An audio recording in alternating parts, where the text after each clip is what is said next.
So, first time buying a new rig in a long time. This was my experience. I'm here at Dave Smith Auto. Just wanted to document this for future use and for anybody looking to buy a new rig. And I'm going to be going over in detail this beauty, and I'll just go into detail of what it's about. And so look forward to sharing that with you guys. So this video could turn out crappy. I don't do this as a profession. I see all these other pros out here doing this, and we're just giving it a run here, so bear with me. Hopefully this works. Just picked up a brand new 2017 GMC Denali 2500, fully loaded, black on black. I'm just going to kind of give my first impressions and 2 cents on the vehicle. It's been a long time, since 2003, since I bought a new vehicle. And so yeah, I've been driving just kind of like 10-year-old vehicles for so many years, and it took 4 years to research what I wanted to buy and how I was going to lift it, and I'm going to kind of go through some of that with whoever cares to watch in this video, because when I was searching for it, I didn't exactly find what I was looking for, especially for a 2017 with the new engine and the ram air and everything on this truck. So you're going to get the raw deal. I don't make any money off of doing this for sure. I'm just doing it to do it. I may put this up on YouTube, I may not. But I wanted to document it either way. So hopefully this comes out and my mirror isn't blocking off too much of the vision here. Let's give this a go. So I'm sitting here just making sure I'm figuring everything out about this rig correctly. Trying to adjust my little camera pod here. It's the first time using it. I'm just going to give you the rundown of this experience. Just signed the paperwork. I am driving away with a brand new 2017 Denali 2500, and you're going to get the raw first experience of this thing. Hopefully this video comes out, and this will help somebody else out that's looking possibly to new 2017.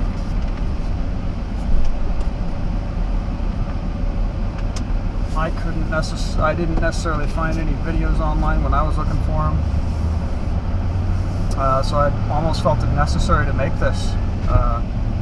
It's not every day the majority of us go out there and buy a brand new rig. So I just wanted to record it, maybe help somebody out. Probably rambling a little bit, but that's fine. I'm going to figure out how to get, oh that's right, I'm going to make a wrong turn here.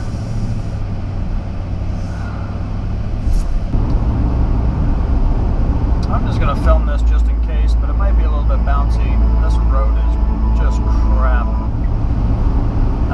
Coming back from Idaho after picking up a new truck here, just giving my first impressions here. Probably should have sat down and figured out the whole touch screen navigation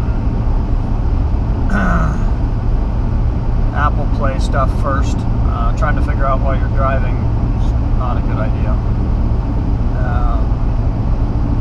That's a little confusing, not gonna lie. For a big diesel truck, this thing rides pretty much like a Cadillac, really. It's really comfortable. I really dig these AC seats. I've never had AC in my butt before. That's awesome. It's real smooth. It's like driving a big Cadillac is the best way I can describe it. I've been driving a Tahoe before this, and it definitely feels bigger and longer, because it is. But other than that, it's so easy to go 75 and not realize that you are. It's kind of nuts. There's a lot of, this thing has a ton of power, and I'm in break-in mode, and how they told me to break this thing in is to just drive it how I'm going to drive it. Don't baby it. If you baby it,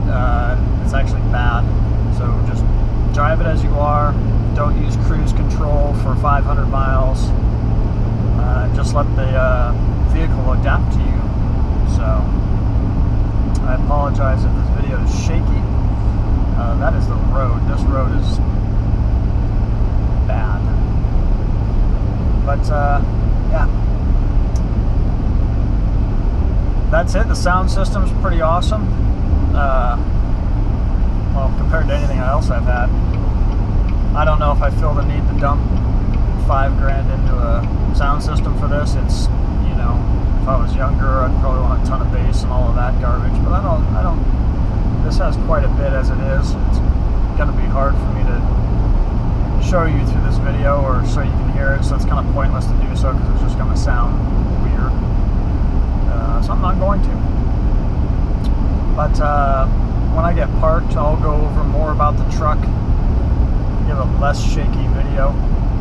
We can go into some details about it and what I plan on doing. I wanted to get this thing lifted from the dealership.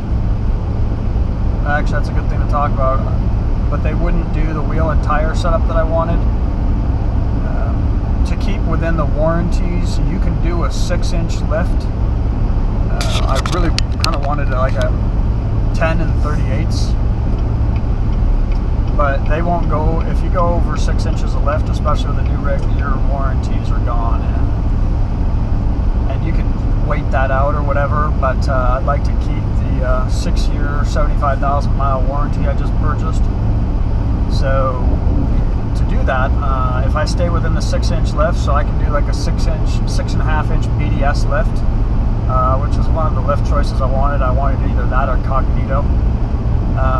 As long as I can do that and stay within my warranties, and everything will be fine. So that kind of settles what kind of lift I'm going to be doing on this rig. There's tons of examples. I don't know on the 17. I've only seen 1 or 2 17s lifted on YouTube. Custom Offsets does the best videos ever. I have no affiliation with them, but they are awesome. I've seen their videos over and over and over again. They're so clear and concise, and they don't ramble on, probably like I am doing right now. I can't stand that in YouTube videos, and so I really hope I don't do that here. But it's going to be getting a 6.5-inch BDS. We're going to do American Force 22 by 12. Negative 44 offset. What are they? Rebel SS's with basically a 35-inch Nito trail grap. However you want to say that. And I'm going to be stoked to get that done. It's probably going to be about, you know, I always want to know cost and what people are paying for lift and whatnot. I believe that's going to come in for me about $10,000. I'm also going to add in the amp steps, which is another, you know, $1,200 to $1,500, I think. And then I'll probably also add the optional rear track bars. So that's another $800 to $1,000. So I'm probably going to be in this, you know, roughly about $12,000 in lift, tires and rims. The great thing nobody mentions, and I didn't even know until I just bought this, is if you buy the extended warranty package from them, which gave me the 6-year, 75,000 mile bumper-to-bumper warranty on this truck, because I bought it through Dave Smith, they're going to also cover my lift. They're going to cover any wheels and tires I put on this. So yeah, the American Force rims and tires, if a tire blows, if one of my Nitos blow, they'll replace all 4 because that's how you properly do it. Same with the rims. And that's nuts. And I told them, I said, hey, these rims are $1,000 a piece. You know, in the paperwork they'll say they'll cover up to $400 or $500 a rim. I said, well, these rims are going to be $1,000. But even so, even if they only cover $500 a rim, my gosh,